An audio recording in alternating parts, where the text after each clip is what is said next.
বাঙ্গাল গেজেটের জনক গঙ্গাকিশোর ভট্টাচার্যের স্মরণ অনুষ্ঠান হলো পূর্বস্থলীতে। 1818 সালের 15ই মে বাঙ্গাল গেজেটি নামে দেশের মধ্যে প্রথম বাংলা সংবাদপত্র প্রকাশ করেছিলেন পূর্বস্থলী 2 নম্বর ব্লকের পিলা অঞ্চলের বহড়া গ্রামের গঙ্গাকিশোর ভট্টাচার্য। গঙ্গাকিশোরের জন্ম তারিখ না জানার জন্য সংবাদপত্রের তারিখ হিসেবেই 15ই মে প্রতি বছর গঙ্গাকিশোরকে স্মরণ করা হয় তার জন্মভিটেই। তিনি তার প্রেস পূর্বস্থলীর বহড়ায় এনে স্থাপন করেন, তাই এই স্থানটির নাম এখনো ছাপাখানা ডাঙ্গা নামে পরিচিত। এখান থেকেই ছাপা হয় রায়গুণাকর ভারতচন্দ্রের অন্নদা মঙ্গল। তার লেখা এই বইগুলো হলো a grammar in English and Bengali, Dayabhag, Ganga Bhakti Tarangini, চিকিৎসানর্ব, দ্রব্যগুণ, Lakshmi চরিত্র, চাণক্য শ্লোক প্রভৃতি। কান্নার কবি ও লেখক পুলক মণ্ডল লিখেছেন উপেক্ষিত নায়ক গঙ্গাকিশোর। এই বইটি গত বছর প্রকাশ পায় কলকাতা প্রেস ক্লাবে। গঙ্গাকিশোর সম্পর্কে অনেক অজানা কথা এই বইটি থেকে জানা যাবে। 1975 সালে দক্ষিণারঞ্জন বসু, দাশরথী তা এবং কাটোয়ার কয়েকজন গুণী মানুষ এই মহান ব্যক্তির স্মরণ অনুষ্ঠানটি সূচনা করেন। সেই থেকে এই অনুষ্ঠান আয়োজিত হয়ে আসছে।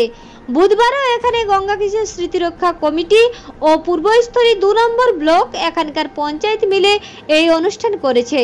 পূর্বস্থলী উত্তরের বিধায়ক তপন চট্টোপাধ্যায়, পিলা পঞ্চায়েত প্রধান অলোক ঘোষ, গঙ্গাকিশোর স্মৃতিরক্ষা কমিটির দ্বারকানাথ দাস, হীরা শেখ, এই প্রতিবেদক, কান্না সাহিত্য মজলিসের সম্পাদক চন্দন দত্ত, লেখক পুলক মণ্ডল গঙ্গাকিশোরের কাজ, তার জীবন চর্চা নিয়ে আলোচনা করেন।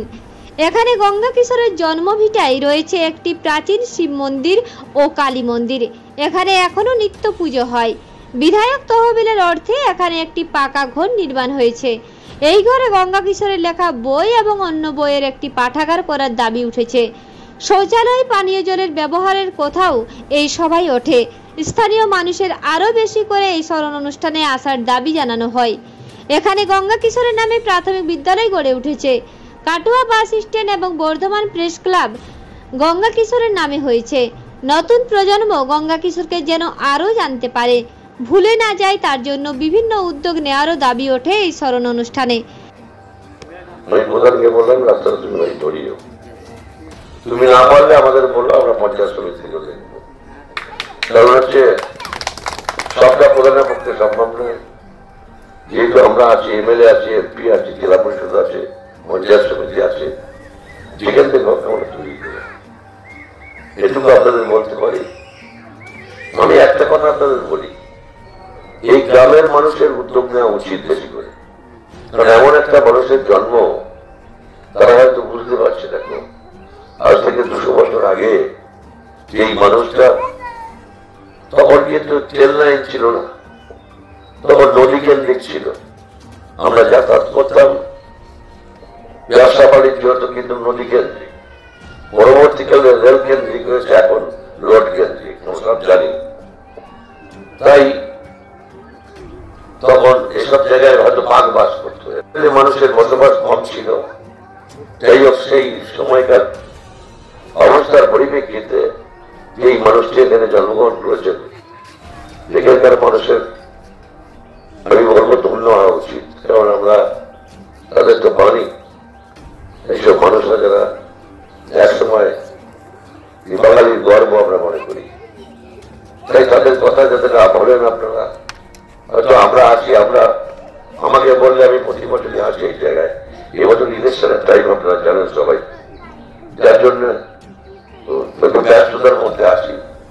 শুধু আপনাদের কাছে অনুরোধ করবো যে আপনারা ভুলে যাবেন না। আমাকে বলেছে ল্যাট্রিনের কথা বলেছে, ল্যাট্রিনটা কোনো ব্যাপার না, যদি বলতে একদিন হয়েই যেত। ল্যাট্রিনটা আমাদের টাকাতেই করতে হয় না, ওটা আমাদের যেহেতু গঙ্গা বর্ডারিং জিপি, যে আমাদের এলাকায় 7টা জিপি হচ্ছে আমার গঙ্গা বর্ডারিং জিপি। একটা হচ্ছে পিলা, একটা হচ্ছে পাটুলি, একটা হচ্ছে আপনার নিমদাহ, একটা হচ্ছে পূর্বস্থলী, একটা মেটতলা, একটা চাউডাঙ্গা, একটা জাহাননগর। এগুলো হচ্ছে সব গঙ্গা বর্ডারিং জিপি।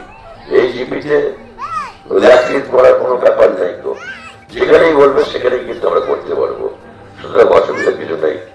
এরা যদি আগে বলতো তাহলে একদিন হয়ে যেত। সেই সময় গতবার যদি আমায় বলতো, আমি ধরিয়ে দিয়ে করে দিতে পারতাম। পূর্ব বর্ধমান থেকে পূর্বস্থলী থেকে অত্রি চক্রবর্তীর সঙ্গে দেবাশিস ঘোষের রিপোর্ট, রূপসী বাংলা মিডিয়া।